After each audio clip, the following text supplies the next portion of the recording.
Good morning student, welcome to my channel.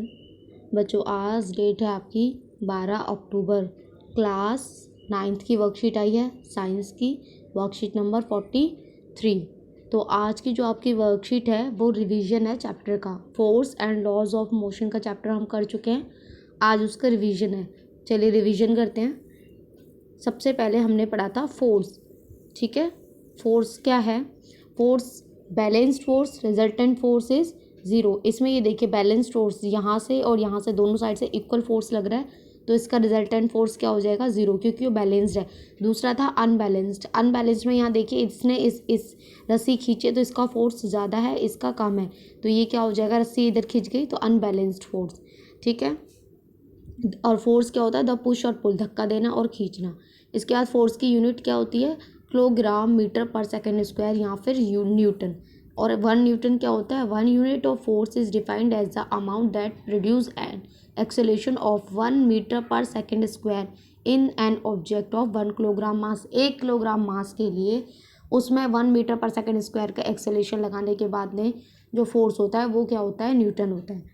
ठीक है। उसके बाद में हमने लॉज ऑफ मोशन पढ़े थे, तो 3 लॉज थे हमारे न्यूटन्स के, तो चलिए उनको भी रिवाइज कर लेते हैं।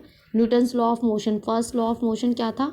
Any object remains in the state of rest और in uniform motion along a straight line unless compelled to change the state by an applied force। कोई भी ऑब्जेक्ट जो है वो रेस्ट में या मोशन में रहेगा जब तक उस पर एक्सटर्नल फोर्स ना लगाया जाए। फिर हमने वहीं से इनर्शिया और मास दो और टर्म सीखी थी। इनर्शिया क्या होता है? Tendency to resist the change. कोई भी चेंज हो रहा है तो उसको रोकने के लिए जो फोर्स हुआ वो इनर्शिया कहलाएगा। और मास क्या होता है? Measurement of inertia. Second law था the rate of change of. देखिए यहाँ पे एक एग्जाम्पल भी दिया हुआ है बस का। ठीक है, बस का या गाड़ी का। इसके बाद यहाँ सेकेंड लॉ क्या है? The rate of change of momentum of an object is proportional to applied unbalanced force in the direction of force. P is equal to mv। जो मोमेंटम है, ये मोमेंटम टर्म हमने यहाँ से सीखी थी। और जो फोर्स का फॉर्मूला था, force is equal to m into A.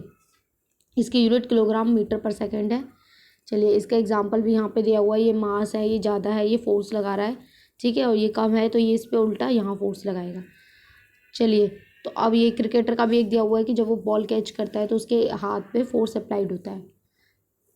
Third हमारा लॉ क्या था? To every action there is an equal and opposite reaction and they act on 2 different bodies. यानी कि 2 बॉडीज़ हैं तो उन पे अगर एक ने एक्शन लगाया है तो उतना ही रिएक्शन, वो इक्वल रिएक्शन वो भी लगाएगी।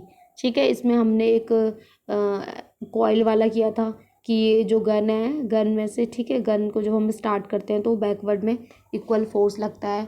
एक एग्जांपल हमने किया था कि पेन पेपर राइटिंग का। फिर हमने थर्ड ही लॉ से सीखा था law of conservation of momentum. Total momentum of the system when there is no external force remains constant.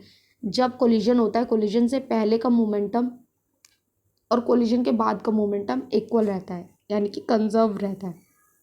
यहाँ पे देखिए 2 बॉल दे रखे हैं, फर्स्ट सेकंड दोनों में कोलिजन हुआ, कोलिजन के बाद में फिर दोनों अलग अलग हो गई। ठीक है, उसके बाद में मतलब उनका जो मोमेंटम है वो सेम रहेगा। चलिए क्वेश्चन करते हैं। Define 1 Newton force. तो बेटा 1 न्यूटन फोर्स आपको फर्स्ट क्वेश्चन देखिए आपको यहाँ से करना है। आप आंसर यहाँ से कर सकते हैं आराम से, फर्स्ट का आंसर यहाँ से आएगा आपका। ठीक है, चलिए सेकंड देखते हैं। What is the SI unit of momentum and force. तो मोमेंटम की एसआई यूनिट क्या है आपकी? यहाँ देखिए मोमेंटम ये दिया हुआ है किलोग्राम मीटर पर सेकेंड। ठीक है, और फोर्स की क्या हो जाएगी? फोर्स m ये है, और एक्सेलेरेशन की भी क्या होती है? तो यहाँ से देखिए फोर्स की यूनिट आप यहाँ से भी कर सकते हैं, kilogram metre per second square. ठीक है, ये इसकी यूनिट हो जाएगी। चलिए न्यूटन भी लिख सकते हैं आप फोर्स की यूनिट को। State 3 law of motion. तो ये तो आप बहुत ही ईजी है, first law, second law, third law, ये यहाँ से कर लीजिएगा। Fourth write two application of second law of motion. देखिए सेकेंड लॉ ऑफ मोशन जो है हमने लास्ट के 2 वर्कशीट में पढ़ चुके हैं, उनमें बहुत सारे एग्जाम्पल है, आप वहाँ से खुद से कर लीजिएगा, मैं ऐसे ही बता देती हूँ। ठीक है, एक एग्जाम्पल है कि जो कराटे प्लेयर है ब्रेक्स ए स्लैब, ठीक है, of stone with a single blow, एक एग्जांपल ये हो गया, जो कराटे वाला, जो कराटे प्लेयर होता है वो स्लैब को एक ही फोर्स में, एक ही बार में तोड़ देता है। Bullet harms only when it is fired from a gun. ठीक है, एक ये हो गया। और आप ये भी लिख सकते हैं कि जो क्रिकेटर होते हैं, fielder in the cricketer ground gradually pulls his hands backward while catching the moving ball. अपने हाथों को वो पीछे की तरफ खींच लेते हैं जब वो बॉल को कैच करते हैं। ये सारे एग्जाम्पल आपकी शायद वर्कशीट 40 में हमने किया था, सेकेंड वो, आप वहाँ से देख सकते हैं, आपने नोट किया होगा कॉपी में, आप आराम से कर सकते हैं। चलिए, फिफ्थ क्वेश्चन, डिफाइन इनर्शिया। तो इनर्शिया आपका यहाँ से हो जाएगा, inertia is a tendency to resist the change. ठीक है, आपकी यहाँ वर्कशीट कंप्लीट होती है। आज सिर्फ रिवीजन था। आई होप आपको वर्कशीट समझ आई हो। तो चैनल को सब्सक्राइब कीजिए ताकि आपको और भी वीडियो मिलती रहें। कमेंट कीजिए, लाइक कीजिए। थैंक